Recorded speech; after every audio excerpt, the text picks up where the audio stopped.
അപ്പൊ ഒരുപാട് പേര് പറയുന്ന ഒരു കാര്യമാണ് കുട്ടികൾ എന്ന് പറഞ്ഞു കഴിഞ്ഞാൽ നമുക്ക് ഭയങ്കര ബുദ്ധിമുട്ടാണ്, അവർ എപ്പോഴും ഇങ്ങനെ ഒരുപാട് രീതിയിലുള്ള സ്വഭാവങ്ങൾ ഇങ്ങനെ കാണിക്കുന്നു.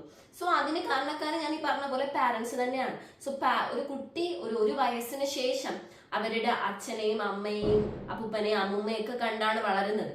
അപ്പൊ നമ്മൾ യൂസ് ചെയ്യുന്ന ലാംഗ്വേജ്, നമ്മൾ യൂസ് ചെയ്യുന്ന ഗസ്റ്റേഴ്സ്, നമ്മൾ യൂസ് ചെയ്യുന്ന ഹാബിറ്റ്സ്, ഇപ്പൊ നമ്മള് ഫോൺ യൂസ് ചെയ്യുന്നതിന് പിന്നെ ഒരു പുസ്തകം എടുത്ത് വായിക്കും, അപ്പൊ അത് കുട്ടി കോപ്പി ചെയ്യും, പുസ്തകം വായിക്കും. അവർ നിൽക്കുന്നു എന്നൊരു തോട്ട് നമ്മളെ മുന്നിൽ വേണം. അപ്പൊ വൈഫും ഹസ്ബൻഡുമായിട്ട് അടി ഉണ്ടാക്കുമ്പോൾ കുട്ടിയുണ്ട്, അപ്പൊ മാക്സിമം എന്ത് ചെയ്യാം, പിന്നെ സംസാരിക്കാം എന്ന രീതിയിൽ മുന്നിൽ ഒരു ഫോം ഓഫ് ലവ് കാണിച്ചു കൊടുക്കുക, അല്ലെങ്കിൽ ഒന്ന് കെട്ടിപ്പിടിക്കുക, ഒന്ന് കെയർ ചെയ്യുക വൈഫ് ഹസ്ബൻഡിനെ അല്ലെങ്കിൽ ഹസ്ബൻഡ് വൈഫിനെ പരസ്പരം.